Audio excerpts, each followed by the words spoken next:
so nervous though. So right now, me and my wonderful girlfriend are on the way to, is it Douglasville? It's Douglasville, right? Loganville. We're on the way to Loganville. Laura's behind the camera. I'm about to go, I don't even know how to start the intro to this video. Man, so ever since I was like a kid, since I was like 15 years old, there's always been one car. Like, kids had posters of Lamborghinis and Ferraris and all this other shit on their wall, and I didn't. I never had that kind of stuff. I mean, sure, every kid wants a Lamborghini, whatever, but when I was a kid, I don't remember how I originally came across one, but I came across like an old school muscle car that I've always wanted. The 70 to 73 Camaro has always been my car, like that's me. Like, when I think about it, it's where my love for the Camaro came from. That's why I like my ZL1. And I've looked at them online constantly for the past 11 years. And I call this guy, the owner, his name's Steve Shaw, and I asked him about the car, and we went up and saw it, and I knew immediately that I wanted the car. I was like, this is my car. I made an offer on it, and Steve calls me yesterday. He says, yeah, he accepted my offer. So now I've got the money from the H2, and I'm on my way right now to go buy this car. I have no idea what to say. It doesn't feel real, like something that I've been wanting for close to 12 years now. Like, I've been just in the back of my head being like, you know, someday, in 12 minutes, it'll be today. I'm not a Ford guy, I'm not a Mopar guy, but like some of the cars he has is absolutely insane. Go and make the light. I can make the light, I can make the light. I did not make that, I was nowhere near that. It's kind of like an auto museum. I've never even thought to look at an auto museum. And honestly, it's kind of this hidden gem because it's tucked away on this back road in the middle of Loganville, Georgia. And it's just this massive emporium of just awesome cars. I think when we were there, they had a 55 Nomad Bel Air. It was so cool looking, man. There it is, Sparky's Machines, but we gotta make a U-turn like 2 miles away. 2 miles away, gotta make a U-turn. Sparky's Machines. Dude, this place. Why do you keep going in the out? Is it the out? Is this the exit? I don't know, don't judge me. I'm having a nervous breakdown. I don't think I've ever been more nervous in my life.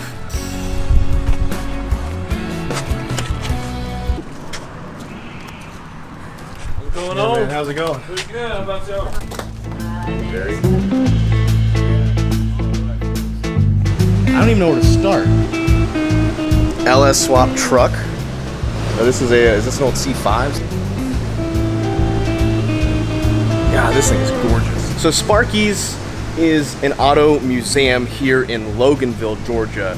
And I contacted Steve, he's the owner, him and his son kind of seem to run the place together. He's let me walk around the showroom and get some videos, and you guys can come and check it out yourselves, but they've got a lot of gorgeous custom classic cars here. Yo, did you see these old oil containers? God, that's cool. The old school Texaco.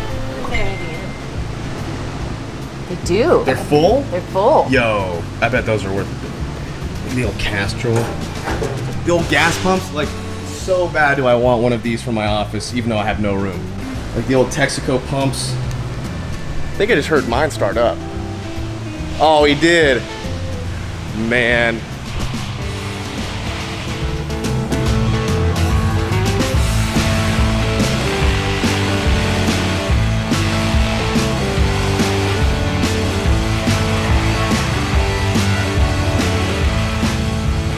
I don't even know how to feel. Like, I've wanted one for so long, I have one. I guess I'm just gonna go back and look at his inventory. He just totally screwed me up like that. Old Scottsdale. These are cool. Classic, probably like 68 Camaro. That's an old Ford F100. He's got so many old Cushmans all the way around the shop. Like, so many of them. Cushmans are awesome little epic scooters. And then on top of this platform up here too, he's got even more. This is an old Nova. The old Square Novas. The old Square Novas are just one of my favorite cars to look at. This is the equivalent of a mullet. Sweet 1500, single cab, side step, very clean looking Ram. What? Whoa, 426 with the double carburetor? I've never seen this setup. Dyno Tune 914 2017. That's cool looking though. Absolutely gorgeous Ford Fairlane. Man, look at this interior on this. I think this is a Comet. It is a Comet. Oh man, it's an old Triumph. This thing, when I think of like classic American cars, this is what my head goes to. These old Comets, absolutely gorgeous car. My mom had a Cougar. I don't think she had this year. I don't know what year my mom's Cougar was, but my mom had a Cougar. Steve, how's it going, man? Good to see you.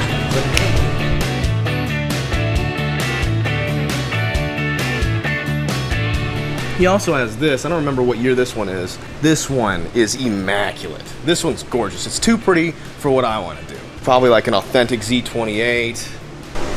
Pretty interior. No.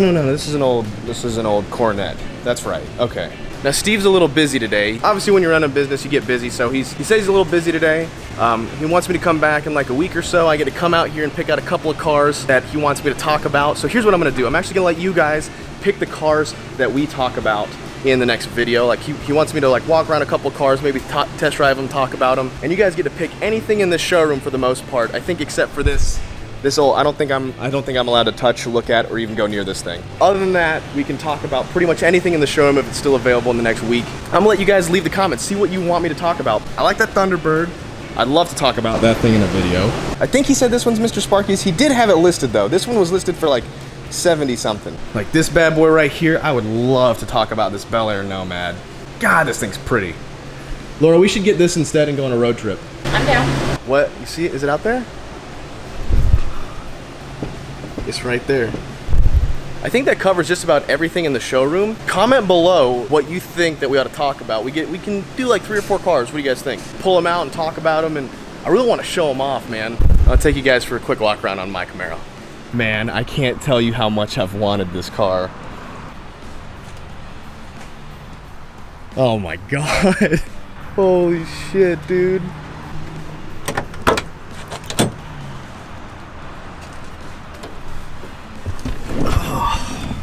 Interior's in fantastic shape. The seats, they must have been reupholstered. There's no way that this is original. I mean, even the center console, which is probably the most beat up part, is pretty damn nice. I'll tell you more about the car when we get home. Oh, dude, it starts right up, man.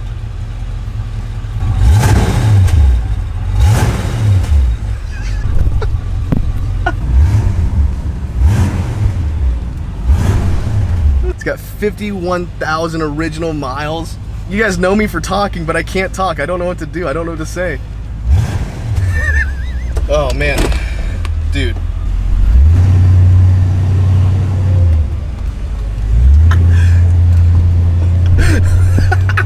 Dude, I'm in my 73 Camaro. Holy shit. Oh my God, I'm so happy. The seatbelts don't work, but it's a 73 Camaro. There's no airbags either. If I die, I die. I gotta put my camera down. I gotta just drive.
I'll be honest, man, I don't even know where to begin with this thing.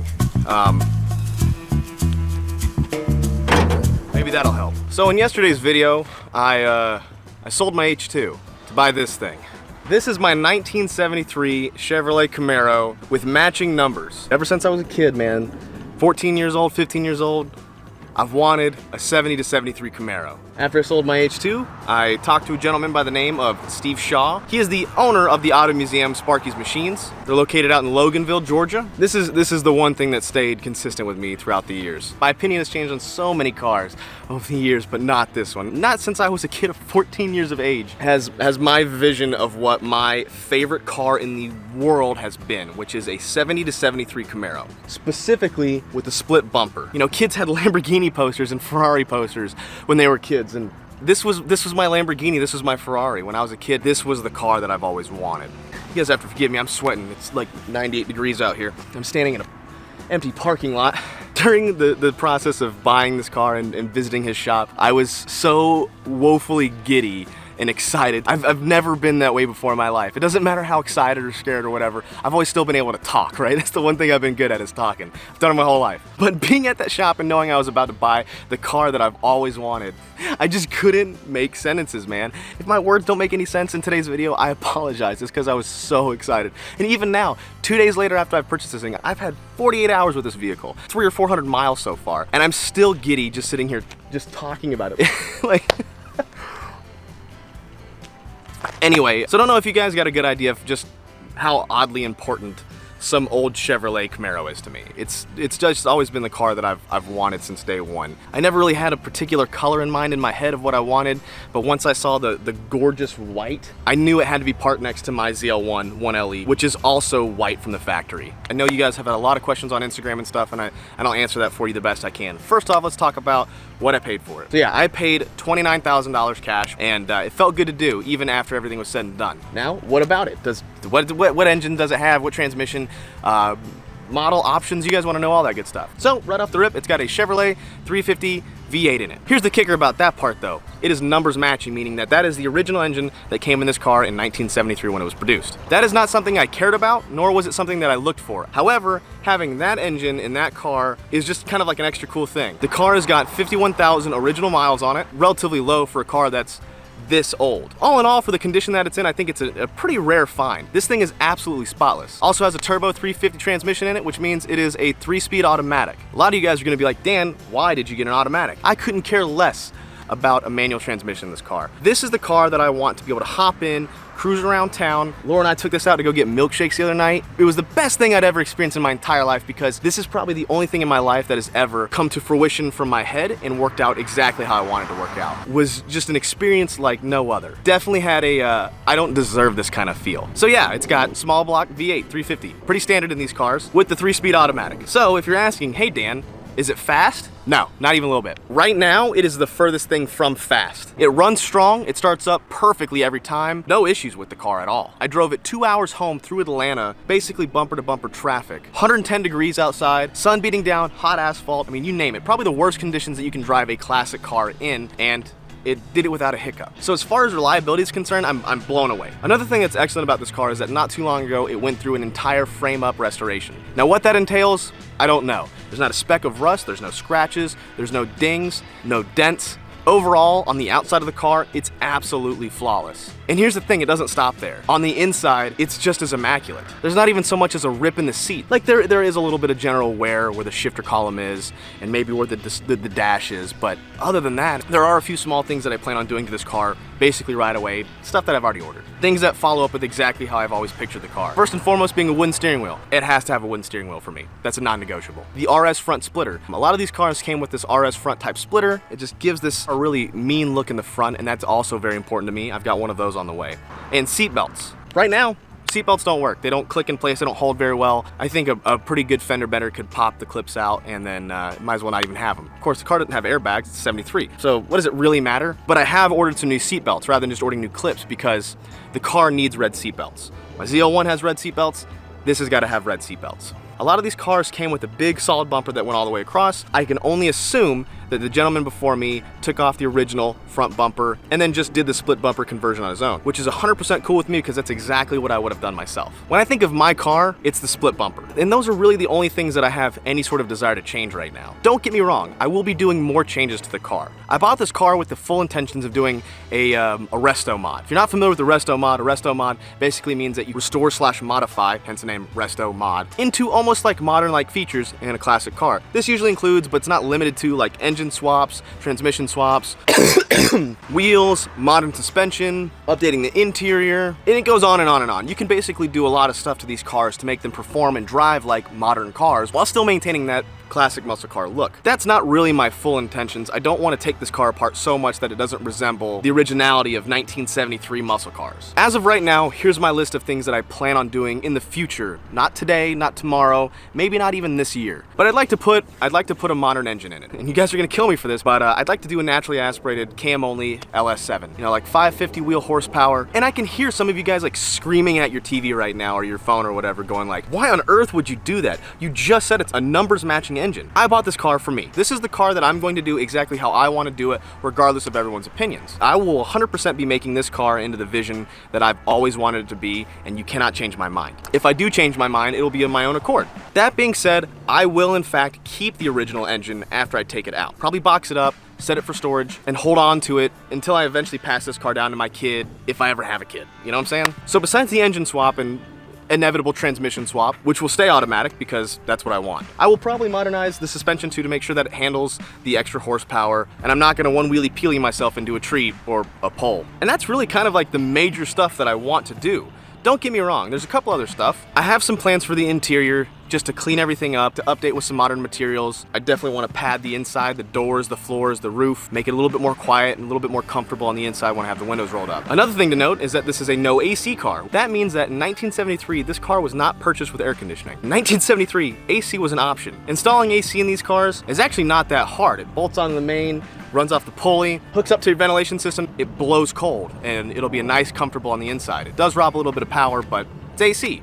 What would you rather have? I will definitely be putting AC in the car before I do the motor swap. Like I said, these are not things that I plan on doing anytime soon. I really enjoy the way the car sits right now. It's comfortable, it seems to be reliable. It's not even leaking any fluids. It sat in my driveway all night one night, sat in my garage the next night. Not a drop of oil or transmission or coolant fluid anywhere to be seen. And then probably finally when I update the interior with certain items, I'll probably beef up the sound system a little bit because the radio doesn't work right now. Previous owner put in this little small replacement radio, and I had it working for a brief moment, and then I lost it. And I think that really covers all the things that I pretty much want to do. I just want to make sure the car is, not only is it comfortable, it's fun and easy to drive, and it has enough power for me to have a good time. I want to make it so it's spotless and beautiful. That should give you guys some sort of inkling as to like how much this means to me, particularly because I've never purchased anything or done anything with that kind of forethought. And I wouldn't be able to sit here and do this if it wasn't for all the people who've shown me love and support. And I want to say thank you guys very much for helping make this a dream come true. I have so many cool ideas and plans that I want to do with this car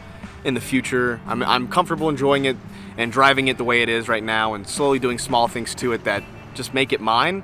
But that is all for a different video. I can sit here and talk about how much I love this thing all day long. I will close on this. I want to say thank you again to both Steve and Jordan Shaw, who are over at Sparky's Machines. I really appreciate your hospitality and how welcoming you were for me into your shop and your amazing auto museum. I've left links for all of them in the description. I made them create an Instagram account. I said, please create an Instagram account. You guys got a lot of really cool cars that I know people would like to see, and I think that it would help, you know, bring business and stuff like that. So far, they've already got like 2,000 followers on Instagram just for my posts. So if you could please give them a follow, they got a lot of really cool stuff. It's all I'm asking of you guys. Go check them out on Instagram. They really help me out tremendously, and they will treat you just as well as they treated me, I promise. But on that note, I'm gonna hop in this hot ass car and put it back in my garage and continue to look at it at night. So thank you guys, like from the deepest part of my heart.